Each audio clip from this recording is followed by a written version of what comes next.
Good morning, everyone, and welcome to Coffee with Casey.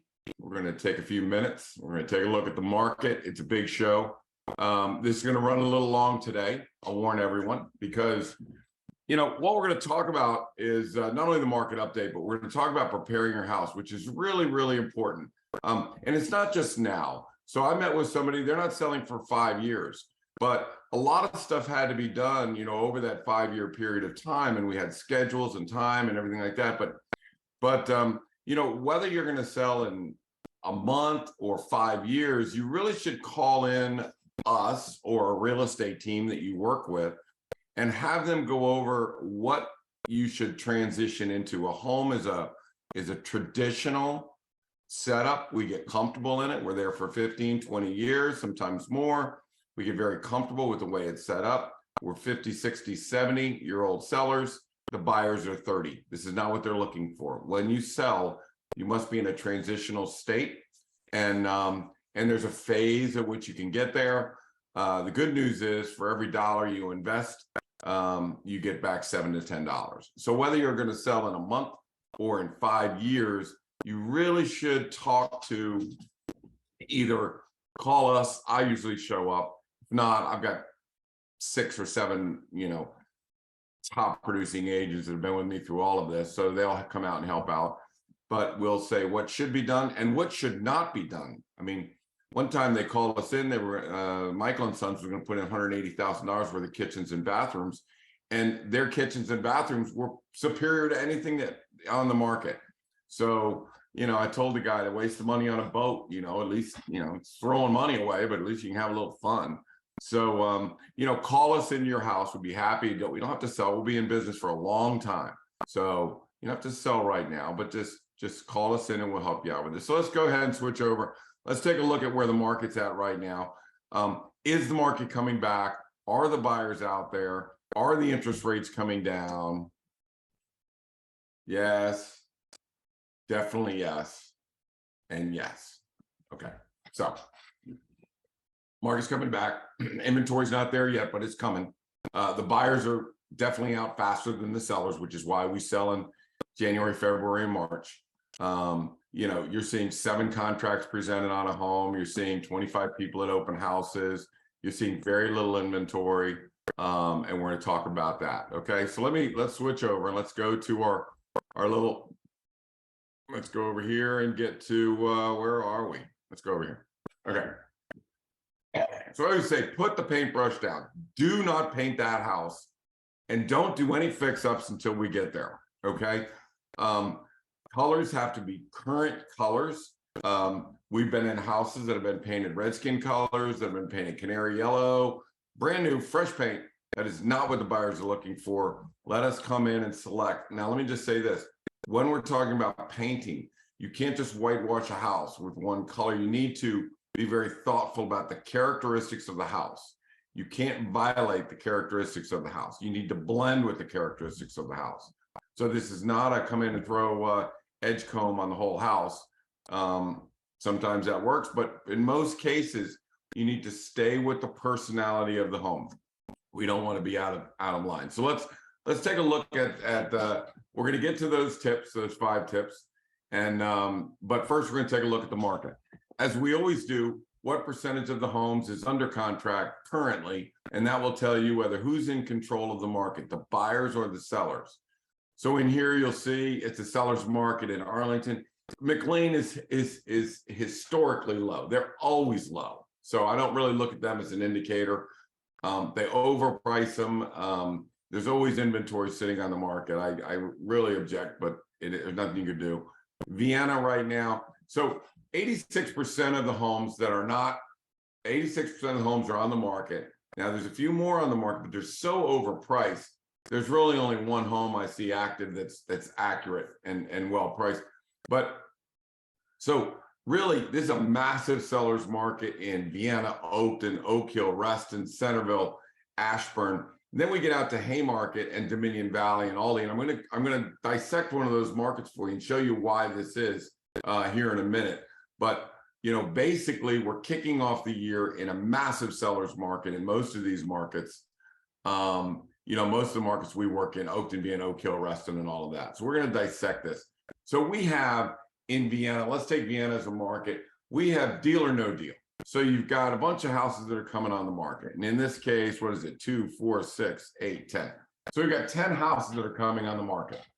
Well, we have meetings, we have inventory meetings with our agents that work there because we need to know what these houses are worth because we have buyers.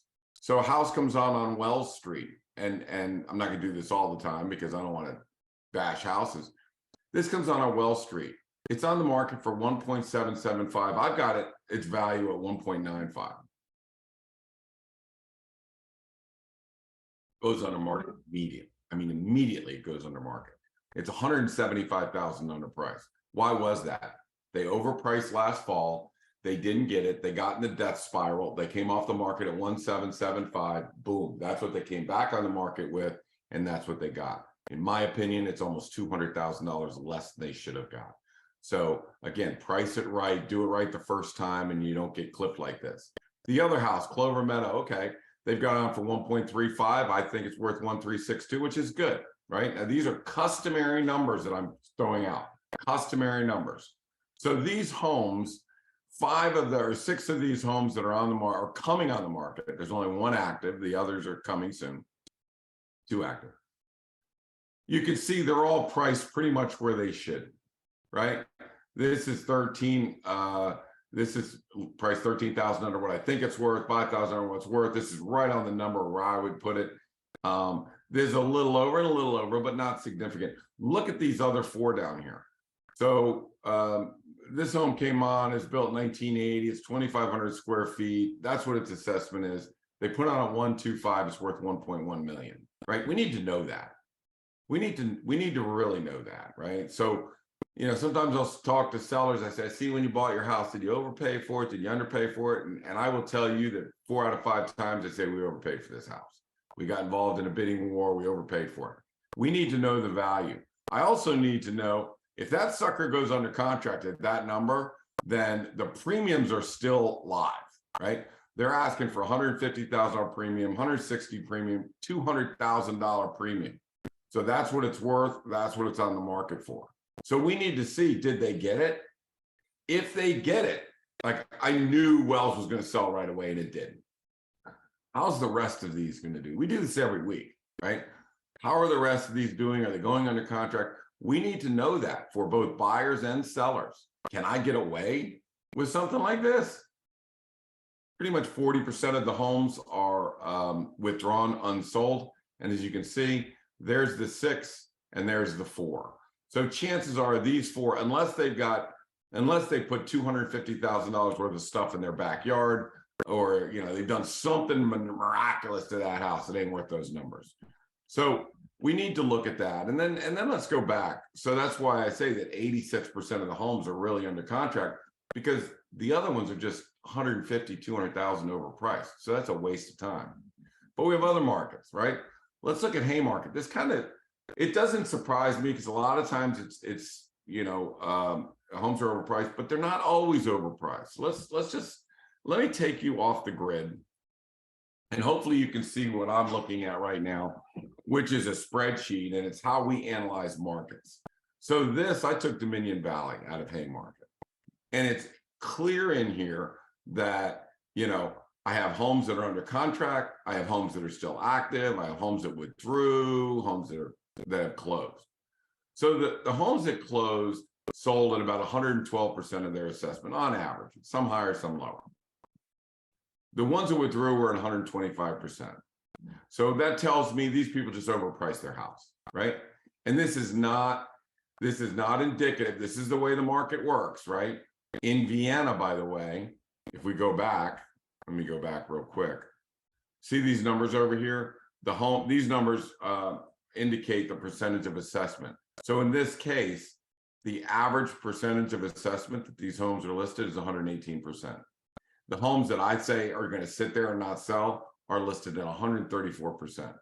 That is May or April of 2022. That is not January 2023. That's your number, right? So we look, sorry.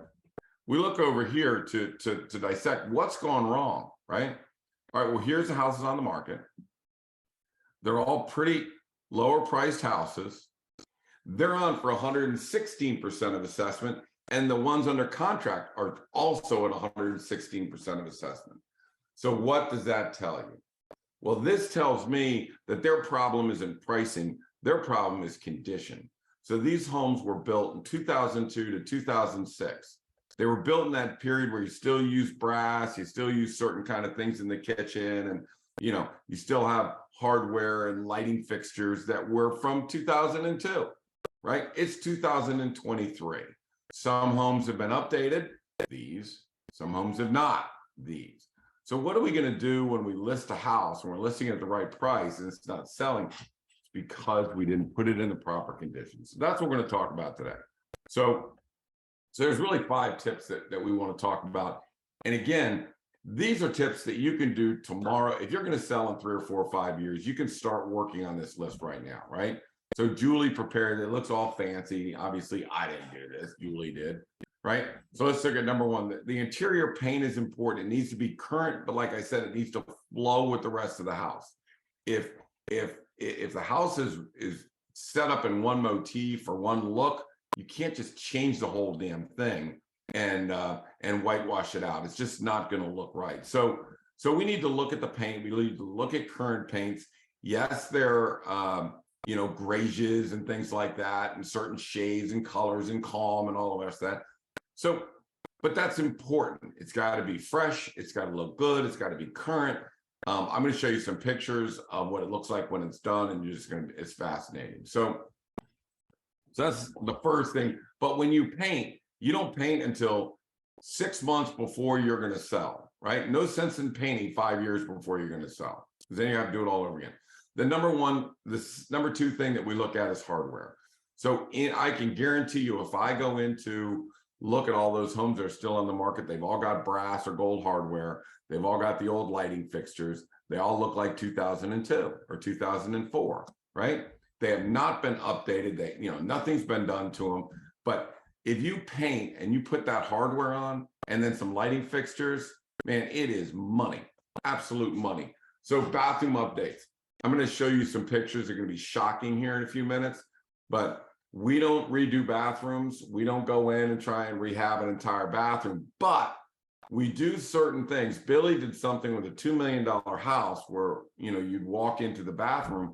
That's not a $2 million bathroom. That's a builder grade, not a good looking bathroom. But if you just painted the cabinets and you just put on some quartz countertops and you had some brushed nickel or brushed gold plumbing fixtures and oh my gosh. So I'm going to show you some pictures of how you can do this without spending a ton of money, right? We don't want to, if you're going to sell within the next 3 or 4 years, do not redo your whole bathroom. There are touches you can do. Don't do it. Same with the kitchen, right? So we walk in, we've got maple cabinets. They're nice. We're not going to paint them, but they have Ubatuba countertops. Boom, pop those out, put some quartz countertops in there. The whole thing changes if those quartz countertops go in, or the lighting fixtures. There's certain lighting fixtures that are not expensive. So quartz, is it expensive? Yeah, $7,000, $8,000. What's it going to return? $15,000 to $20,000. So is that worth it? Yes. Is it worth redoing the entire kitchen for $55,000? The answer is no. If you're going to sell within the next 5 years, the answer is no. Don't do that. That's why we tell everybody, have us out. We'll look at it. We'll give you the tips that are going to pay for themselves. But, we're not going to dump $100,000 in a house and only get back 50. All right. So number 5, and this is what people should be doing right this second. Everybody should be doing this. I should be doing that. I should get off the damn computer and go do it. They need to start decluttering, right? Everybody's got clutter, and it's very tough when I've got to sell within the next 60 days, and then you're trying to declutter 30 years of stuff in 2 weeks. And like, oh my God, I'm telling you, it will kill you. If you have an extended period of time before you're going to sell, please go in and declutter. Get all the knickknacks, get the stuff, get it out of the basement. I will tell you that some people will take furniture and put it in a storage shed or self-storage thing, and they'll spend $600, $800 a month for 3 years could cost $25,000. The furniture is not worth $2,000. Don't do that. Don't stick a bunch of furniture and pay to have it stored. Furniture is just, when they say you drive your car out of the showroom, it loses its value, right? Well, when you take furniture out of the showroom, it loses 90% of its value. You're not going to recover it. You're not going to get it. The kids don't want it. Nobody wants the China cabinet. Nobody wants the China, right? Don't pay to store it because nobody's going to want it. So really, I think what everyone needs to do is they need to go now, whether you're selling or not, and start transitioning your house by first getting rid of all the clutter, okay? And the window treatments. The window treatments are old, and I mean, that's a traditional look. We all have, see those windows? That's the way it should look. You let the sun shine in. If you want to put plantation shutters on for some privacy, that's fine. But remove the knickknacks, get rid of the window treatments. To be honest with you, what we do is we get rid of the screens for pictures and showing, and the windows look more beautiful. And a lot of people, you'll walk into a house and they'll have shears, they'll have curtains, they'll have screens, they'll do everything in the world to keep that sun out of the house. And what we want is sun in the house. Get rid of the curtains, get rid of the shears. Mom had shears. Even my mom had shears. I didn't have shears. So get rid of the shears, get rid of the knickknacks, all the large furniture, thin it out. You're going to start buying new furniture anyways. I know you're comfortable in the big, huge chair and all that stuff. Get a stressless chair, stress-free chair, whatever. Man, I fall asleep in that every day. So, you can transition your house now. So, life is short, right? You might want to start transitioning your house from that traditional look to the transitional. And if you come in and we're getting ready to put your house on the market, we'll put that thing in overdrive, right? We have movers that'll come in and we're just tagging furniture and it's gone. This is gone, this is gone, this is gone, this is gone. So we come in like an Israeli army. We're moving things and getting things done, right? We're the Marines. So we can do that, and we can bring in the painters and bring in all that. But if you do have more time, again, we'll come out and set a schedule of things you should do this year, next year, the year after that, and then finally you're ready to go. But I would just say this, that don't cheat yourself. Don't cheat yourself. Don't live in a traditional house. Every time a seller says this, I wish we'd done this 5 years ago. Everybody says that.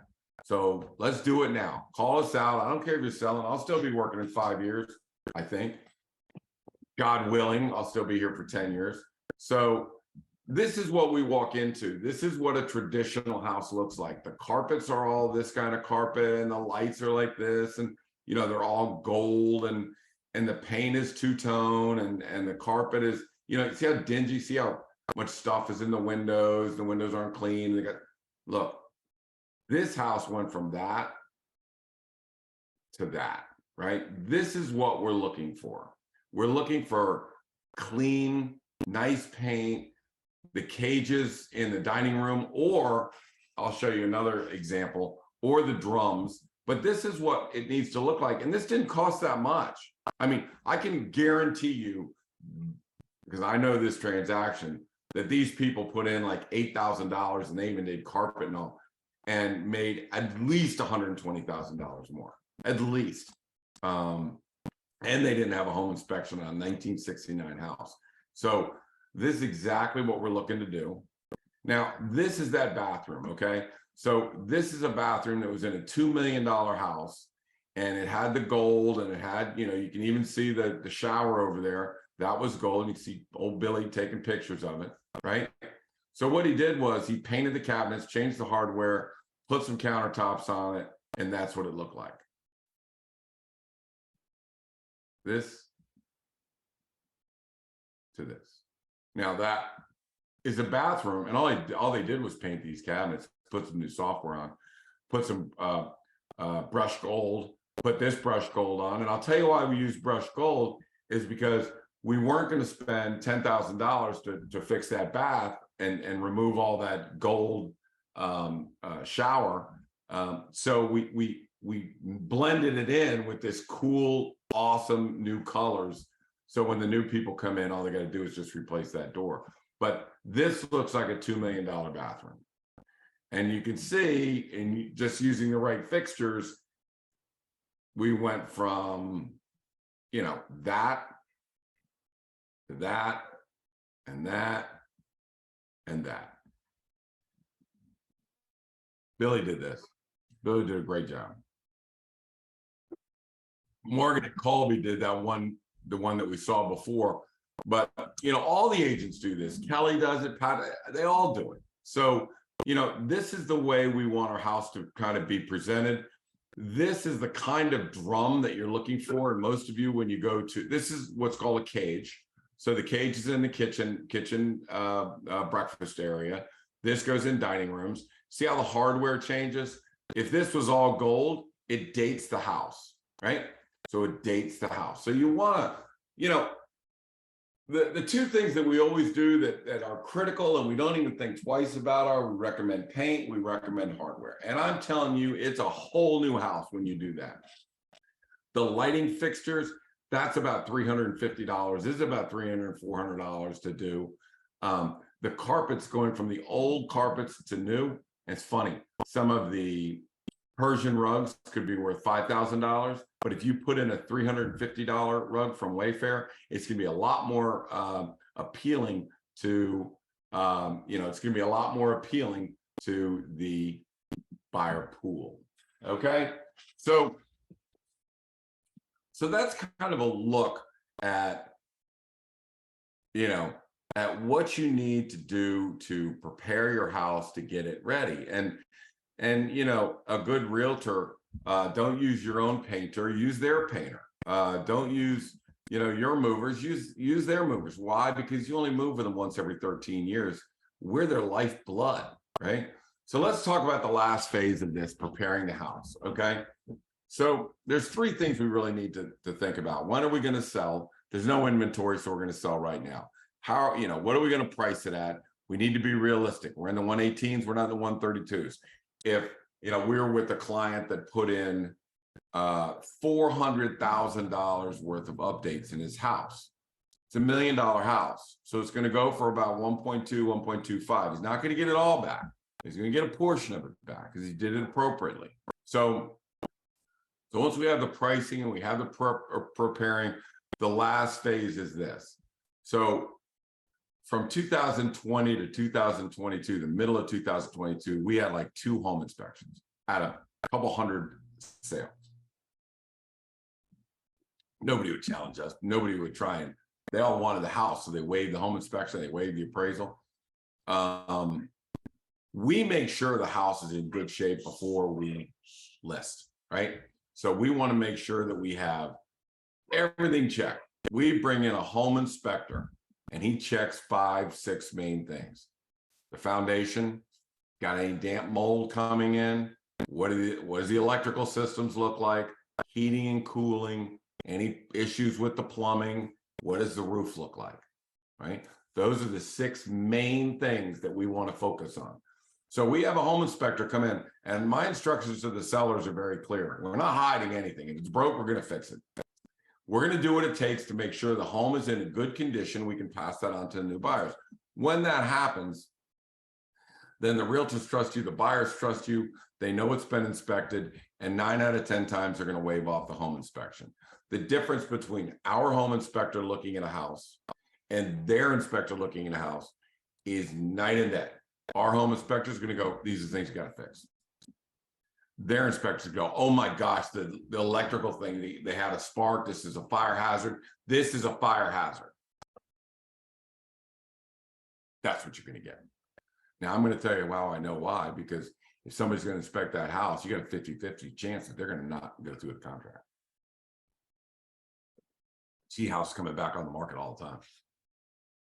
If I'm a buyer, goes under contract, I'll wait. If they flunk that home inspection, I'm coming in. You know why? Because it scares the living heck out of all buyers. It doesn't scare me. We'll find out what was wrong.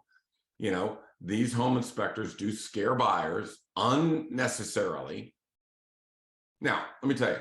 So I had a realtor ask me, what home inspector I use, right? So I use a guy named Bob Lamb, okay? Any of you can text me or email me, and I'll send you Bob's contact information. Bob gets it. He comes in, he does the inspection, he educates the seller, tells us what we need to do, we fix it, he comes back, clean bill of health, very thorough report, and away we go. Bob's awesome. So if you don't have a home inspector that does a 6-point inspection, I will guarantee you that that man has saved my sellers. I can't even talk about the hundreds of thousands of dollars it saved our sellers, right? The home inspection gives the buyers the sense of security that they can remove the home inspection contingency because they can rely on a report that the main things, hey, do we have other little household things we need to fix? You know, core, everybody does. It's a house. It's not new. If you want a new house, I'll put you in touch with John Sekas. He'll build you a new one for $2.1 million. But if you're going to buy this house at 20 years old, it's going to have little things. It's a house. So, but the main systems need to be inspected. So I would say it's one thing to prepare the house.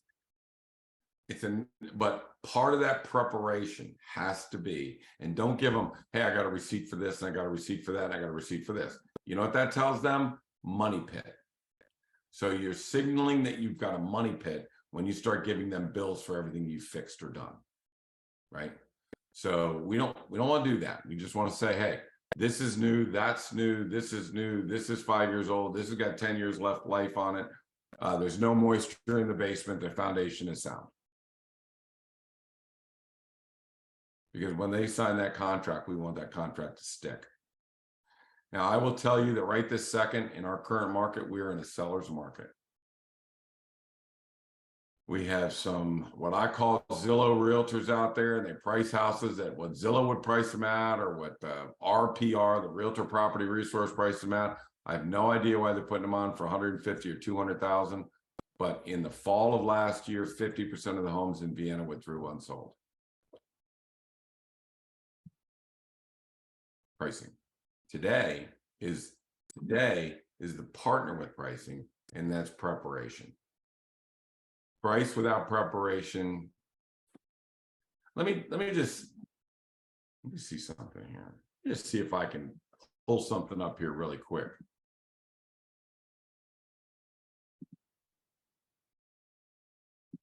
This is a house that we priced. Let's go to the summary worksheet. Let me show you something. So down here in the worksheet, it says customary is probably about 979,000.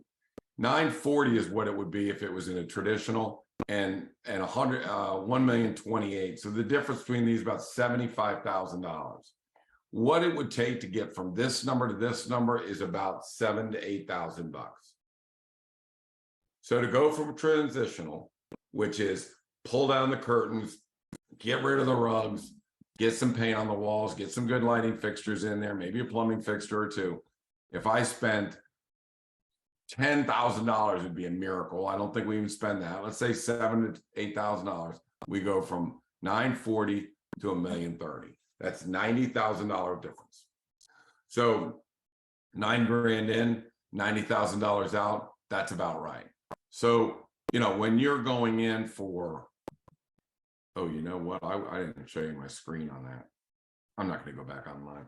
Let me just say this, that the house I did yesterday, there was a $90,000 spread between the dated value and an updated value, right? So you got dated, you have customary, you have updated. So in order to go from traditional to updated, the value of the sale of that home would go up $90,000, right? We do 120 a year, so trust me, it's going to go up $90,000. It would only take $9,000 to get from A to B. So when we talk about prepare, some, you know, preparation has a lot to do with pricing. Okay, so let's price it right, prepare it correctly, and let's get these things going. If you're thinking about selling, the time to do it is now. The only thing that could screw this market up is if a monster amount of coming soon properties come on the market. So what happened in 2016, we went from having 2 competitors to 40 competitors at the $1.5 million range in Vienna. We went from having 2 competitors to 40 competitors, and it happened like that. There, trigger finger, that hurts. But I'm telling you, it can happen very quickly. So what we're telling our clients is homes need to go on sooner rather than later. Don't wait until April, May, and June.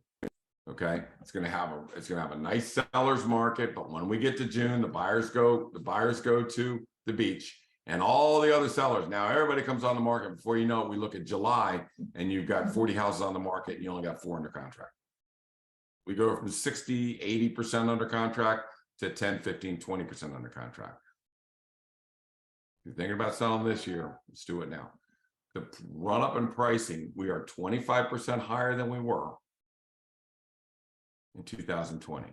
It's the largest equity run up we've had since I've been in business in 1980, since I started in 1981. So a lot of people are going to want to start cashing out and going out on top. It's not the peak. It's about 5% higher. We're still about 25%, 30% higher than we were back in 2020. So you got a lot of equity in the houses. The time is to move. You know, big causes: death, divorce, downsizing, upsizing, or relocating. Any of those issues, don't wait until March, April, May. Give us a call right now, and let's get on as quick as we can. My name is Casey Samson. You can reach me at 703-508-2535. I cannot tell you how much I appreciate you people listening in. I go to listing appointments. I see people, they tell me they like, they like the updates and they really enjoy it. So thank you for spending your time watching Coffee with Casey. You can reach me at casey@caseysamson.com or 703-508-2535. See you again next week. Bye now.